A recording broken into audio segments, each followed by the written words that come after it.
And now storm tracker weather with meteorologist Paul Bean.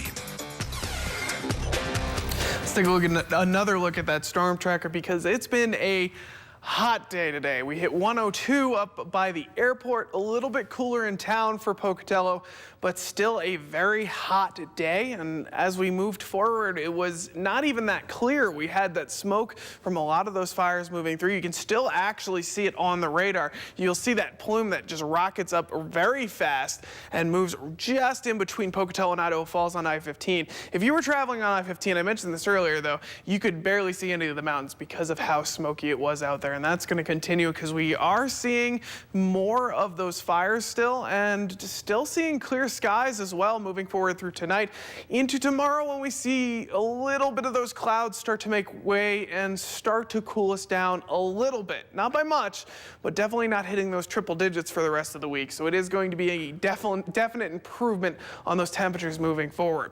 Zooming that out, you'll notice a lot of that moisture coming from the south. You can see it start to build in Nevada, down in Utah. That's going to start to head our way. You can already see some of the clouds starting to build as that first wave makes its way across. That's going to continue to do that for the rest of the week. We'll see very scattered storms, and we're talking very light chance of even seeing rain, but definitely they're going to continuously move through and see 20% chances of rain throughout the region. So you'll see them in the distance, and if you're lucky, you'll get one here and there, but you will see the clouds from it that will start to drive the temperature down, and it's going to be a definite relief that is necessary because it has been a very rough week. As we headed towards Friday and Saturday, we hit those triple digits. We were very close to those records, and in some cases we did go over. I'm pretty sure we did go over our record today.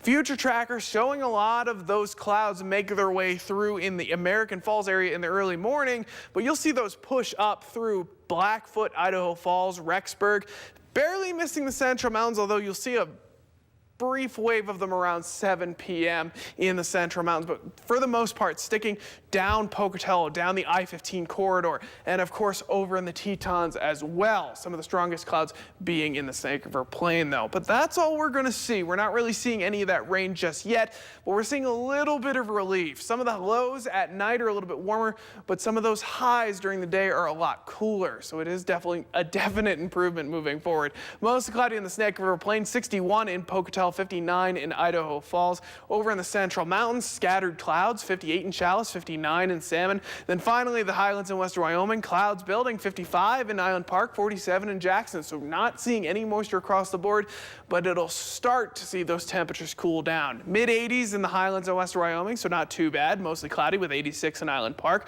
Over in the Central Mountains, making the slow cool down comparative to those 80s, but 94 in Challis and Salmon, and clearing out with a lot of those clouds already pushing out on their way through the day. And then finally for the Snake River Plain, Sunday cooling down, 95 in both Pocatello and Idaho Falls. I know that's not cool, but of course we're seeing triple digits today, so it's a definite improvement, almost 5 degree and 7 degree depending on where you're at. I mentioned that 102 that we saw up at the Pocatello airport. Of course, those 7-day forecasts also seeing rain throughout the week, Monday through Friday.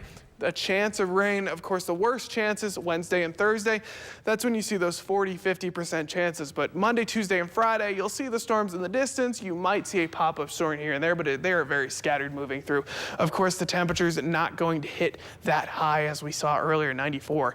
Idaho Falls closer to those 80s Wednesday through Friday, seeing those chances of rain. Over in the Tetons, also seeing much cooler temperatures with those mid-80s, 88, 85, and down to the low 80s by the time we hit that rain. That's going to hit through the back half of the week. And then finally for the Central Mountains, of course, also seeing that rain, but even more scattered than everywhere else. Only Wednesday, Thursday, Friday, and of course those temperatures cooling down to the 80s. And it's not a large cool down, but of course anything's better than that 102 that we saw today. And what a change for Pocatello. You see rain all the rest of the week after we've had this really hot spell all week. Well, very scattered rain. Like I said, you're going to see storms in the distance. You'll see a pop-up storm here and there, but it's enough to drive the temperature Still down. going to be hot, but a little cool down with the rain. Yeah. All right.